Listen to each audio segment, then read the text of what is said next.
Hello, नमस्ते my YouTube family. आप सभी कैसे हो? आई होप आप सभी अच्छे होंगे। मैं भी अच्छी हूँ।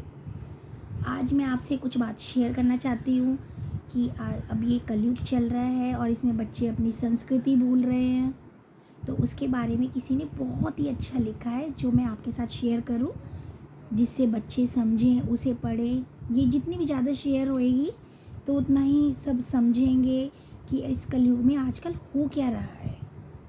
एक तो कुटुंब कम हुआ, संबंध कम हो गए, नींद भी कम हुई, बाल कम हुए, प्रेम कम हुआ, कपड़े कम हुए, शर्म कम हुई, लाज लज्जा कम हुई, मर्यादा कम हुई, बच्चे भी कम हुए, घर में खाना कम हुआ, पुस्तक वाचन कम हुआ, भाई भाई का प्रेम कम हुआ, घी मक्खन कम हुआ, तांबे पीतल के बर्तन कम हुए, सुख चैन कम हुआ, मेहमान भी कम आने लगे, मेहमान कम हुए, सत्य कम हुआ, सभ्यता भी कम हुई, मन मिलाप कम हुआ, समर्पण भी कम हुआ।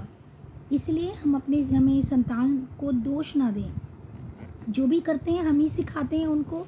अपने बच्चों को बोलते हैं कि इंग्लिश मीडियम में पढ़ो, इंग्लिश ही को ही ज़्यादा प्रेफरेंस देते हैं कि इंग्लिश ही बोलो, लेकिन उन्हें ये नहीं पता कि हिंदी हमारी मातृभाषा है। तो इसे हम जितना ज़्यादा प्रचार करेंगे, जितना ज़्यादा फैलाएंगे, उतनी हम हिंदी समझेंगे। लेकिन नहीं, बच्चे इंग्लिश मीडियम में तो इंग्लिश मीडियम ही बोलना, इंग्लिश में बोलना ही उनका एक अच्छा वो बन गया है कि आप इंग्लिश में ही बात करो तो ही हमारा स्टेटस बढ़ेगा। जब अंग्रेजी कल्चर से परिपूर्ण बालक बालिका बड़ा होकर आपको समय नहीं देता, तब आपकी भावनाओं को भी नहीं समझता और आपको तुच्छ प्राणी समझता है। सोचता है ये क्या है, मैं तो अंग्रेजी फर्राटेदार बोल रहा हूँ। तो आपको तुच्छ मानता है और आपसे जुबान जोड़ी लड़ाता है। जुबान जोड़ी लड़ाता है, आपको बच्चों में कोई भी संस्कार नज़र नहीं आता। तब घर के वातावरण को हम ऐसा गमगीन किए बिना संतान को कोई दोष ना दें। उन्हें एकांत में जाकर क्या करते हैं, हम रो लेते हैं। वो तो हमको ऐसा समझते हैं, फिर हम क्या कर सकते हैं, उन्हें भी कुछ नहीं कह सकते, हम रो लेते हैं। परीक्षा देते समय इष्ट देव के और बड़ों के पैर छूने की वजह क्या बोला जाता है, बेस्ट ऑफ लक कहकर परीक्षा भवन तक छोड़ा जाता है। बालक या बालिका के सफल होने पर जब उनकी सक्सेस मिलती है तो घर में परिवार के साथ बैठकर खुशियां मनाने के बदले कहाँ जाते हैं, होटल पार्टी, वहाँ पर पार्टी दी जाती है होटल में। और फिर क्या करते हैं, और बालक और बालिका के जब विवाह के बाद कुल देवता और देव दर्शन की बजाय कहाँ उन्हें भेज देते हैं कि हनीमून के लिए जाओ, फॉरेन कंट्री जाओ, टूरिस्ट भेजने की तैयारी करने लगते हैं आप। ऐसी ही ढेर सारी अंग्रेजी कल्चर्स को हमने जाने अनजाने में स्वीकार कर लिया है। अब वो समझते हैं कि इंग्लिश बोलेंगे तो वाह, इनका कितना स्टेटस है, हिंदी को तो वो तुच्छ समझते हैं, जो हिंदी बोलता है उसको तो एक गंवार समझते हैं। अब अंग्रेजी वैसे इंटरनेशनल भाषा है, इसे सीखना तो है, लेकिन इसे हमें संस्कृति में अपने जीवन में उतारना नहीं है।